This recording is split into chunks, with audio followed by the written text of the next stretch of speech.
Hi, my name is Brandon and I'm an alcoholic and addict in recovery. And today I want to talk about the way that we use life to try to get things we want rather than just experiencing life the way that it is. And reading quickly from The Untethered Soul by Michael A. Singer. And then I'm going to divert from it just a little bit. He says, if you challenge yourself to live as though it were your last week, your mind may come up with all kinds of suppressed desires. It may start talking about the things that you've always wanted to do, and you may think you had better go do them. You will soon see that's not the answer. You have to understand that is your attempt to get special experiences from life that makes you miss the actual experience of life. Life is not something you get, it's something you experience. Life exists with or without you. It has been going on for billions of years. You simply get the honor of seeing a tiny slice of it. If you're busy trying to get something, you will miss the slice you're actually experiencing. So I think this is really important for me to understand in my life. So much of my life has been spent, instead of experiencing the present moment, planning on how to get the next thing I want and then what to do after that. So those are two very different ways of living. And one of them led me down the path of addiction. And now in recovery, I have to live the other way. I have to live trying to embrace every moment and experiencing every moment. And doing that takes some work on my part to do that, to experience every moment as it is. But the rewards and the serenity and the peace that I find from doing that is so much greater than the way that I used to live my life. And I'll give an example. When I was, I like to write fiction, and I had these great dreams that I would be a famous fiction novelist. And in my 20s, I wrote constantly. I missed out on things with friends because I was at home writing. And the whole time I was drinking and getting high because I had this romantic idea that I was one of those Ernest Hemingway type of authors that would just be a drunk and produce these beautiful works of literature. And so I did that, and I told myself, and I told other people, I said, I think that if I can see my own writing in print, that's when I'll be able to die happy.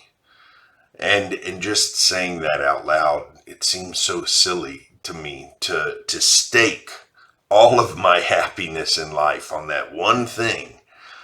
And it seems even sillier because I had that opportunity. I eventually got something published. I got something in print and immediately found reasons not to be happy about it. Well, this is a book you can only order online. You can't buy it at any Barnes and Noble, so it doesn't really count. Immediately I found reasons not to be happy with that accomplishment. And that's kind of how things turn out for us a lot in life. Another example for me is I had this promotion I was really gunning for at work at one point. And I had kind of told myself, when I get this promotion, man, that's when I know I've arrived. I've done it. All my work has built up to this. And at the end of the day, I didn't even really want the job. I Looking back on it, I didn't really want the job. I wanted the promotion. I wanted the praise. I wanted the accolades. I wanted to feed my ego. I wanted to feed my pride. And I was worried about those things rather than looking at the job I had and asking myself, is am I really in this job? Am I really doing what I need to be doing in this job? Am I really spending my time in the moment in the work I'm doing every day? And I'm not. I wasn't. I was spending my time at work thinking about things that hadn't yet happened. And the whole point of me telling this story is that when I got that promotion, very quickly I was looking at what's the next thing? What's the next step? So I didn't even stay in the moment in that job, and I ended up becoming miserable in that job. And I think that's what happens a lot to us in life is we look at what's coming up next, what are we going to accomplish next, and then we accomplish that. We think we're going to have this great feeling of peace and satisfaction, but instead we accomplish that and we immediately start feeling restless again, and we start thinking, okay, well, what's next? What comes next? The antidote to living life that way for me is living in the moment. And this comes back to what we talked about with death yesterday. Living in the moment, living as if every moment is your last, and not worrying as much about what comes next. Doesn't mean you don't plan, but really living life in the moment and trying to drop in. It's what I call it when I talk about it to myself. I got to drop into the moment rather than being in my head, 2 weeks or 2 years away from now. I really got to drop in the moment, live this moment, and figure out what is the right thing for me to do in this moment. And I've mentioned it on these videos before. One of my mentors in this, in my recovery, told me one day, he challenged me. He said, every morning when you go out to the car, take a second and stop and just listen for the birds and get in that moment.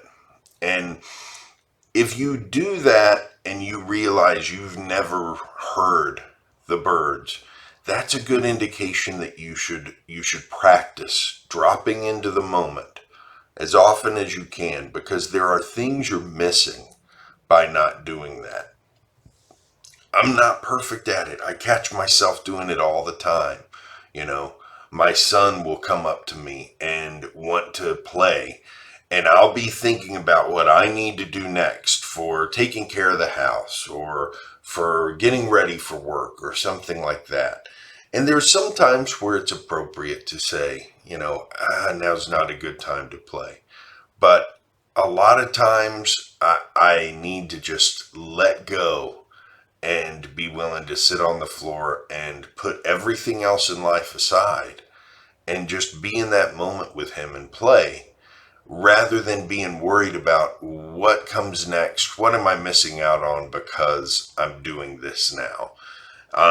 And it's that moment and being in the moment that becomes so important as we're trying to recover, because that's what we're trying to recover in the first place, is the present moment, the one thing we have, And so in our addiction, we felt like we were in that moment a lot of times when we used drugs and when we used alcohol. And a lot of times that allowed us to drop in a little bit more.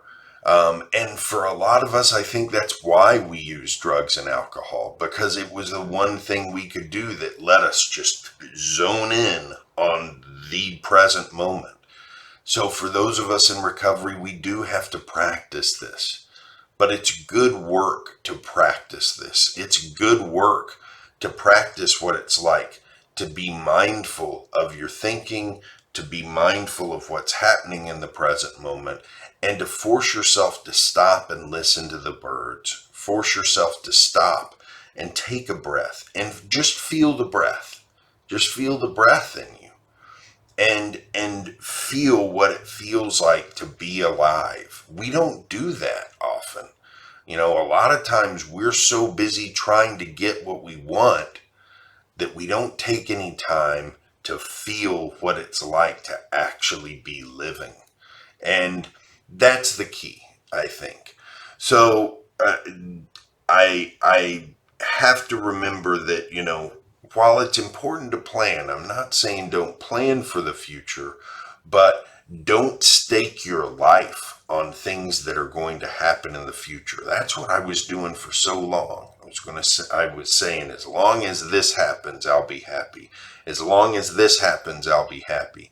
As long as this happens, I'll be happy. Which means I could not be happy in the moment. By definition, I couldn't be happy in the moment because I was saying that my happiness was contingent on things that hadn't happened yet and might never happen. Because if I die before those things happen, well, then what's it been for?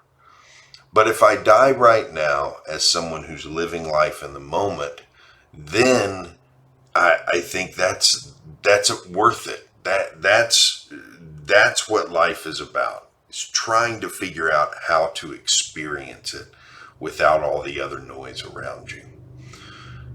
So that's it for today. I think we'll go on to some non-death topics tomorrow. In the meantime, I hope you have a great day, and I'll see you back here tomorrow morning with more.